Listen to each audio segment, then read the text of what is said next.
Be joined in studio by one of, Luke Combs said this week, Kentucky produced better country music than anywhere else, and one of those names is sitting in studio with us, John Michael Montgomery. Hey, nice to have you on. That's nice. Did you know he said that, by the way?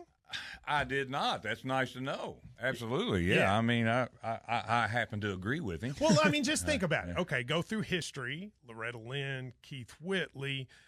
Dwight Yoakam was kind of born in West Virginia, but also here a lot. Then you got the Osbournes, and then you even more recently, Tyler Childers, Chris Stapleton, your brother, Virgil Simpson, the Judds. I mean, it just goes on and on and on. What do you attribute that to? Oh gosh, I don't know. I think I think a lot of Irish people moved into the mountains of Kentucky. Actually, you're right. Yes, back in the day, and it just they are very music. I've never been to Ireland, but I've been overseas where Irish people are very talented. I love Irish. You can't go into a bar in Ireland without people singing.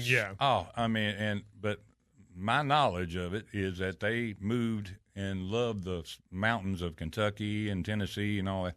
And it just kind of slowly spread, the rest over Kentucky. And I think all that heritage and background probably is a lot behind it.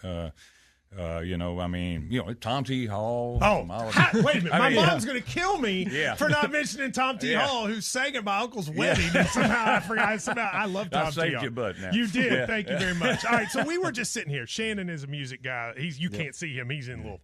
But he and I were sitting here talking about all of the songs of your career. And what was your first hit? Life's a Dance. Life's a Dance. So, huge hit.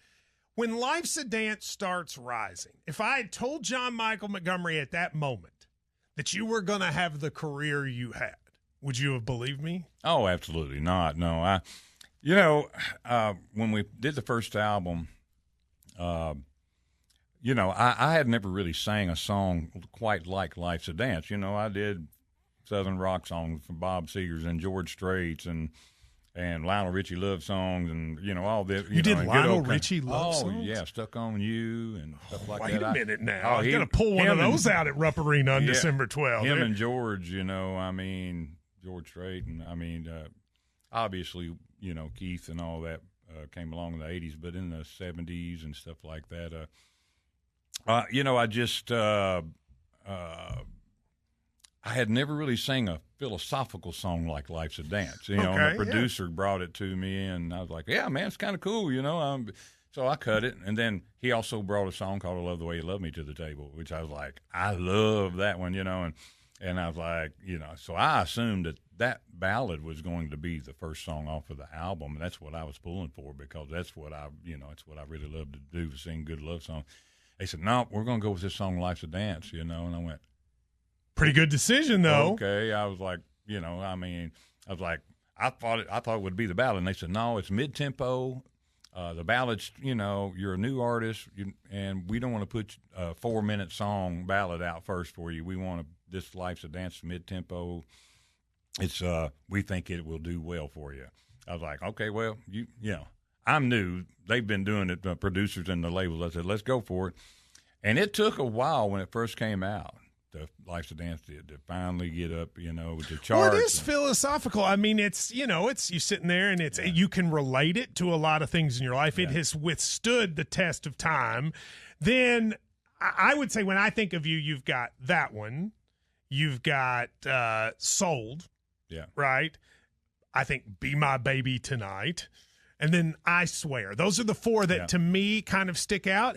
Do you agree that those, if you were to sit there and do the Mount Rushmore of John Michael Montgomery songs, are those I would think those four would probably be it. And, when I Love the Way You Love Me went number one for me, I thought, well, that's going to be my career song. Number one hit for my first number one. And then I Swear came out, and it just went to the next level. How did it happen that wasn't – there was an Alt for One or something version of that, and yours out at the same time. How did that happen? Well, what had happened is I had put the song out first. The writer had the song in his back pocket that had written the song, and it actually had been around for Nashville for a while.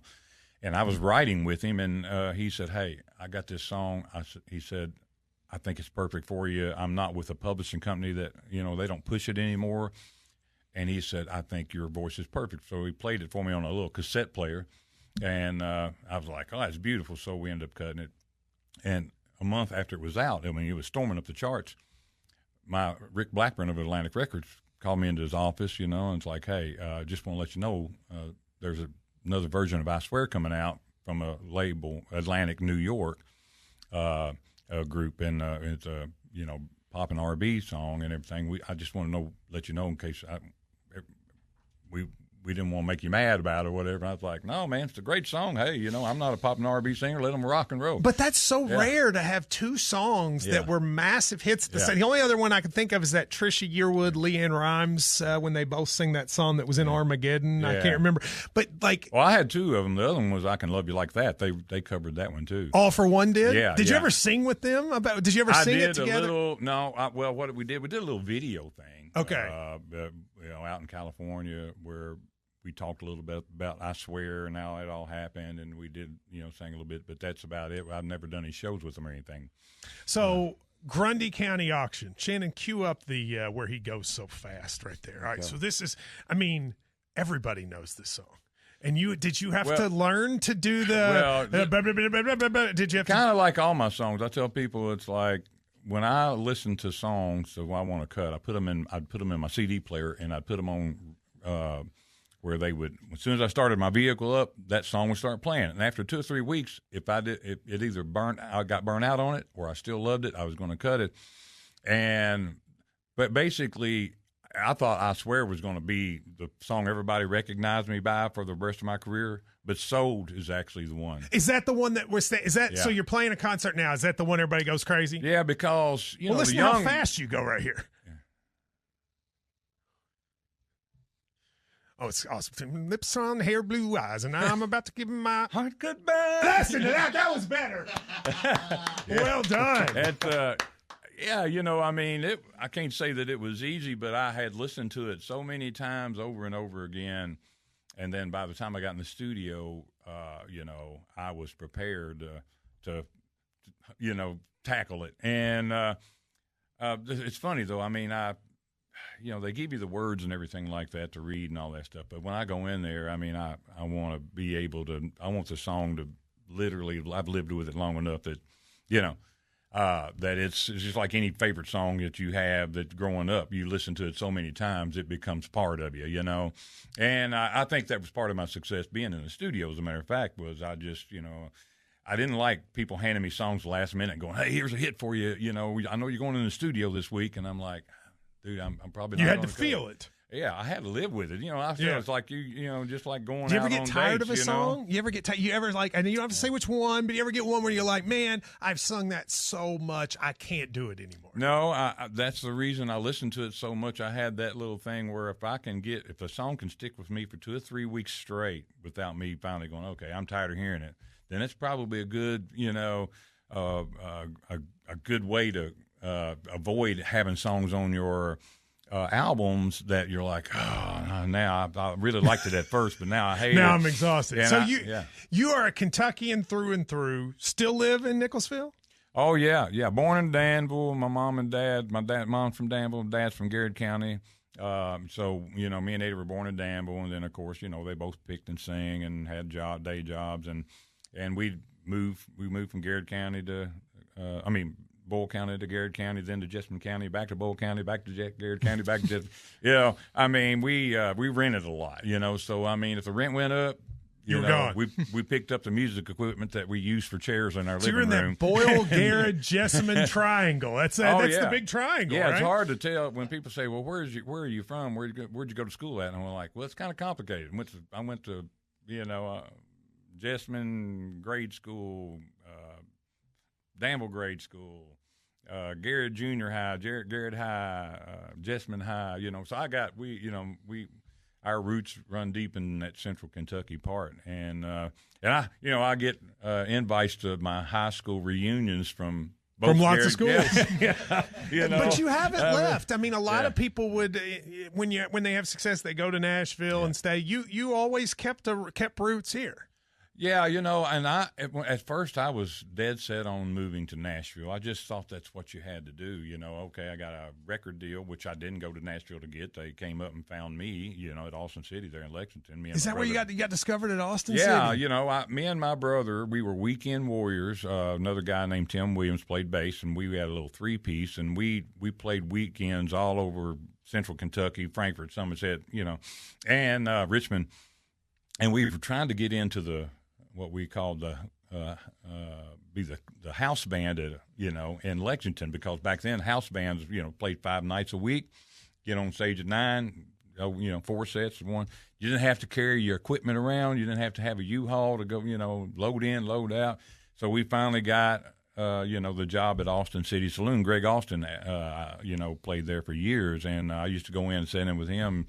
Great dude. And when they ended up selling it, he left. My brother Eddie was like, "Hey, I think, the new owner, I think he might give us a chance to play Austin City 5 nights a week, and we can have a full-time gig." And that was when Austin City was Austin City. It's still going, but back then it'd be every night of the week. Well, Greg made it very popular, and so when we got there, I had kind of an idea of what to. It was basically a college crowd that he drew, and they loved it, and a lot of two-stepping, line dancing music. And so when we started, that's when I hired Troy. Yeah. So me and Eddie, Tim, and then Troy, I hired Troy. Me and Troy would go in and sit in I with Greg didn't realize Austin. you all three worked together. Yeah. We Montgomery Troy was Gentry in and you, yes. Yeah, my first band, Young Country, was me. It was John Michael Montgomery and Young Country. And my brother played drums. Troy played rhythm guitar. Tim played bass. I had a guy from Eastern Kentucky played keyboards for me. And there were actually at one time a guy named Danny Williams, which used to be with Exile, set in for a while. He called himself Willie Daniels, I think, at the time. But we just got in there and started playing music and playing. That's a pretty talented group. I mean, four guys just playing at Austin City. One of them is Exile, 2 of them are Montgomery Gentry, and the other one is John Michael Montgomery. I mean, the people that went and saw that group. How many times does a band go into 3 different groups that become huge? Well, literally lightning struck 3 times. I mean, it happened for me. It's funny because I saw these guys come in. It was on a slow night, and it was one guy actually, and he was kind of dressed up, and I'd never seen him in my hair before. So me and my brother always got off stage and said hi to the people that came in. And so this guy said, "Yeah, I'm from Atlantic Records. We're down here at this other bar down here. We're listening to a guy doing a showcase." And he's like, "I wasn't that impressed." So one of the waitresses come up and said, "If you want to hear the best singer in town, go down to Austin City. There's a guy named John Michael Montgomery." And wow, did you ever find that waitress? No, I'd give her a real big tip right now if I could. That is amazing, though, that life can change on just something like that. Oh, I mean, yeah, that I tell that story all the time. Like you said, I mean, my theory and philosophy was, it's like I just wanted to. I didn't know if I'd ever get a record deal or not, but I knew I wouldn't get one if I didn't go do it. If I was a young guy, wasn't married, didn't have any kids, and my mom and dad got married very young, and they had kids, and it made it tough for Dad. He wanted to make it in the business, but when you got 3 kids to feed, So your dad tried to make it as well. Yeah, my dad. But he had to be music. so proud to have 2 sons end up having. Well, he got to see me. Unfortunately, he died from prostate cancer, in 94, but my hits came out in 92, 93, and 94, so he got to see all that happen and vindicated, because a lot of people was like, "Harold," that's my dad's name, he's like, "You need to get a real job. That music ain't going to take you nowhere," and same thing to my mom. But, so when I made it, obviously he was very well vindicated, but unfortunately passed away. And Eddie and Troy got together. Eddie went out on the road with me for a little while, but him and Troy hooked back up, became a duo, and went back to Austin City, and then they got some record deal. And, so that mean literally 3 guys on that stage. That's amazing. In the same spot. It's a really cool story, no doubt about it. People say, "You need to write a book," and I'm like, well, maybe one day. You should. If anybody, if I can do it, you certainly can do it. And we're going to take a break. You can sit with us one more? Absolutely, all right, we'll go DonFranklinAuto.com. If you need a vehicle, you're doing your final show at Rupp Arena. Is this like final? I'm not touring anymore after this year. Yeah, okay. Yeah. If I do a show, it's called I got the itch, and I was like, look, I just need to get on stage once, just to get that out or whatever. But touring wise, it's just I'm 60 years old. I'm 33 years beating a blacktop out there. The old body. You bench like any athlete. You pro athlete or whatever. I mean, you look in the mirror one day and you go, I just can't do it anymore. It's time to play golf. Too hard on my body. I need, yeah. And, I was, it's been 30 years since I played Rupp. In 94, I was opening up for Reba all over the country, and she came to Rupp, and I got to open up for her. Well, the next year I went out on my own. I swear it was big. So, all that stuff was just going through the roof. And so they booked Rupp Arena for me in 95 to headline. So that was, to me, I was like, if I never get to play another place, Rupp Arena, that's my – if I die tomorrow, please let it be after I get my Rupp Arena show in. Yeah. So which was incredible. And then, of course, like I said, that was 30 years ago. So it's really a 30-year, this will be 30-year celebration. So you haven't played it since 95? No. My brother and Troy, had some shows there with Leonard Skinner and stuff, and I'd go there and maybe, be part of that. But I've not done a concert at Rupp Arena. And so for me, my dream last show obviously would be Rupp Arena. So it was able to work it out where we could book it. That's awesome. So it's you, Eddie. Yeah. It's your son-in-law. Yeah. Right. Travis Denning and my son Walker. Yeah. And Walker. Yeah. So not only do you get to play Rupp Arena, you get to do it with your family. Absolutely. Going to be a complete family affair. And, of course, speaking of families, I mean, my daughter Madison, which, she got married a couple years ago and swore she would never have any kids. And then about 2.5 weeks ago, she had a little grandbaby girl. All right. What's her name? Charlotte Lane. Charlotte Lane Denning. And so I didn't know if I was ever going to be a grandpa or not. So, about 9 months ago when they let us know, me and Crystal were tickled to death, obviously. So, yeah, I'm going to have a lot going on after the tour is over. I can tell you that. But, I mean, that is so cool that you're going to get to do your final show right close to where you grew up with your brother, with your son, and with your son-in-law. I mean, isn't that the American dream, to get to play the place you idolized with your family? As if I just can't imagine a better way to go out. No, I mean, definitely. I mean, you never think about, when you're out there touring, you're so grateful that I got the opportunity to, get a record deal and have hits and do something, because I tell people all the time, I was not one of them artists like, hey, one of these days I'm going to be a big star. I was one of them kind of guys that's like, well, there's something special about those people, it probably ain't ever going to happen to me. And why would it, and although Exile guys, they would come by the bar from time to time, JP and all them, and, stop in, say hi to us, and we just thought that was awesome. We were like, wow, man, we got, these famous guys, coming in and stopping to see us, but, and talk about touring. I mean, I think they've been touring for like 50 years, but I know what my body tells me, I'm like, this is, and plus I had a bad bus wreck a couple years ago, broke 4 of my ribs and stuff, and when you're laying on the side of on your side with 4 broken ribs looking out a bus windshield down 75 and you're 57, 58 years old, you're going, whew, I don't know how much longer I can do this. Well, thankfully you're recovering. Let me ask you. I want to ask you quickly about UK. You got UK gear on. You love it, Mark Pope. I love Mark Pope. Yes, I think he was an absolute fabulous hire.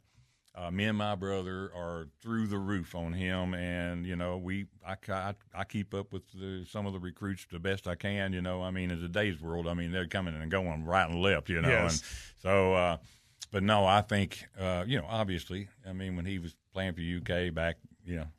Of course, I go all the way back to Rick Roby and Mike Phillips and Kyle Macy.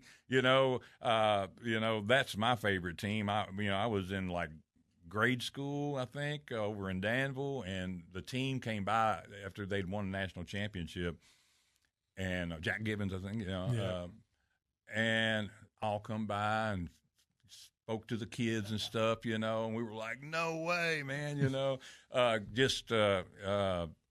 but yeah, Pope was on that, national championship team. I mean, when you bleed blue, I mean, and he does. I mean, he's a true blue guy, I mean, everything he's got and loves is about UK basketball and winning, and of course, I love Mark Stoops too, and I